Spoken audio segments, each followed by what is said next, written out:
Hi అండి, అందరికీ నమస్కారం. ఈరోజు 10th క్లాస్ రిజల్ట్స్ వస్తూ ఉన్నాయి.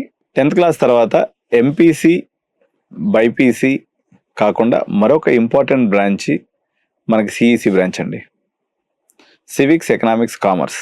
ఈ బ్రాంచ్ చదివితే ఎలా ఉంటుంది, ఎటువంటి ఉపాధి అవకాశాలు ఉంటాయి, వీళ్ళ యొక్క భవిష్యత్తు ఏ రకంగా ఉంటుంది, ప్యాకేజెస్ ఎలా ఉంటుంది, వీళ్ళ యొక్క టోటల్ స్టోరీ ఏంటి అనేది మనం చూసుకున్నప్పుడు, ఒకప్పుడు అంటే మేము 10th చదివే రోజుల్లో సిఈసి చాలా మంది తీసుకునేవాళ్ళండి. ఇప్పుడు ఆ క్రమేణా ఆ సంఖ్య తగ్గుతూ వచ్చింది. ఓవరాల్గా మనకు తీసుకున్నప్పుడు పట్టుమని ఒక 50,000 మంది కూడా 40,000-45,000 మంది కన్నా ఎక్కువ తీసుకోవట్లేదు ఈ బ్రాంచ్ని.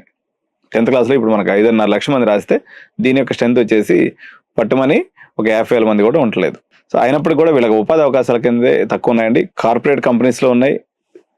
సిఈసి మీరు చదువుకున్నట్లయితే ఇంటర్మీడియట్లో దాని తర్వాత ఎలా ఉంటుంది వీళ్ళ భవిష్యత్తు అని చూసినప్పుడు బేసికల్గా వీళ్ళు చార్టెడ్ అకౌంటెంట్గా వెళ్ళొచ్చండి. ఇది లక్రేటివ్ ఆప్షన్ అనమాట. అంటే ఇంటర్మీడియట్ బైపీసీ చదివే విద్యార్థికి డాక్టర్ ఎలానో, ఇంటర్మీడియట్ ఎంపీసీ చదివే విద్యార్థికి ఇంజనీరింగ్ ఎలానో, ఇంటర్ సిఈసి చదువుకునే విద్యార్థికి చార్టెడ్ అకౌంటెంట్ అనేది ఒక మేజర్ గోల్.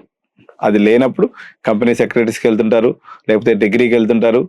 అదేవిధంగా వీళ్ళు చాలామంది టీచింగ్ లైన్లోకి వెళ్తారు, బీకామ్ చేసుకుంటారు, బీబీఏ చేసుకుంటారు, తర్వాత బిఏ చేసుకోవచ్చు.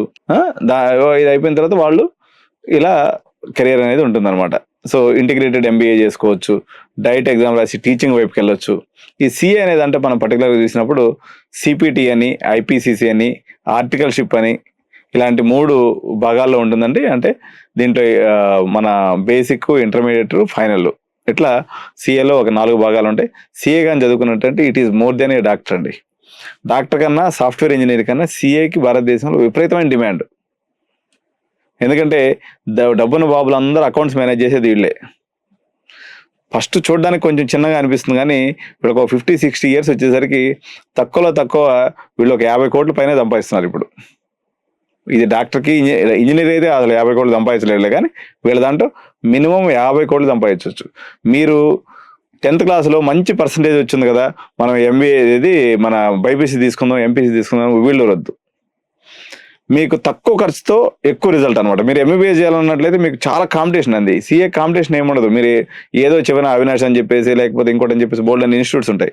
సంవత్సరానికి 1 లక్ష 2 లక్షలు కట్టి మరి ఇంటర్మీడియట్లో కానీ మీరు కానీ చేర్చేసినట్లయితే అక్కడ మీరు రూట్ క్లియర్గా పెట్టుకున్నట్లయితే సిఏ కూడా equivalent to doctor or more than doctor. మీరు ఇది గుర్తుపెట్టుకోవాలి. పేరెంట్స్ అందరూ ఎంపీసీ బండి ఎక్కేసి దాన్ని రద్దీ చేయకుండా మేధావులు అనేటువంటి పిల్లలు, బాగా చదివి 540లు, 550లు, 560లు వచ్చినటువంటి పిల్లలు కూడా మీరు నిర్భయంగా సిఈసి బ్రాంచ్ని తీసుకోవచ్చు. కాంపిటీషన్ ఏముండదు దీంట్లో. ఈజీగా మీరు సిఏ ఓరియంటేషన్గా, సిఎస్ ఓరియంటేషన్గా చదివినట్లయితే దీంట్లో కూడా సమాన ఉపాధి అవకాశాలు ఉన్నాయి. కాబట్టి సిఈసి ఏ బ్రాంచ్ కన్నా తక్కువ కాదు. సిఈసి వల్ల కూడా ఉపాధి అవకాశాలు మెండుగానే ఉంటాయి. అకౌంటెన్సీకి వెళ్ళొచ్చు. తర్వాత మీరు ఎకనామిక్స్ అనేది ఈరోజు చాలా మేజర్గా ఉందండి. ఇప్పుడు పెద్ద పెద్ద యూనివర్సిటీస్లో కూడా మీరు ఎకనామిక్స్ ఉంటే ఎకనామిక్స్ వల్ల మనకి చాలా ఉపాధి అవకాశాలు దొరుకుతాయి. మీరు షేర్ మార్కెట్లోకి వెళ్ళినా, ఇంకో దగ్గరికి వెళ్ళినా, అకౌంటెన్సీలోకి వెళ్ళినా మీకు ఉపాధి అవకాశాలకి ఏం తక్కువ లేదు. సో మీరు కానీ స్మార్ట్గా వ్యవహరించినట్లయితే దీంట్లో కూడా కార్పొరేట్ ఉద్యోగాలు ఉన్నాయి. మీరు వైట్ కలర్ జాబ్స్ దీంట్లో కూడా ఉన్నాయి. కాబట్టి ఈ బ్రాంచ్ని నెగ్లెక్ట్ చేయొద్దు. మెరిటోరియస్ స్టూడెంట్స్ కూడా ఈ బ్రాంచ్ తీసుకోవచ్చు. చాలా మంది అనుకుంటారంటే సిఈసి 10th క్లాస్ బాగా తక్కువ మార్కులు వచ్చిన వాళ్ళు తీసుకుంటారు. అట్లా ఏం లేదండి. దీంట్లో కూడా సమానంగా ఉపాధి అవకాశాలు ఉంటాయి.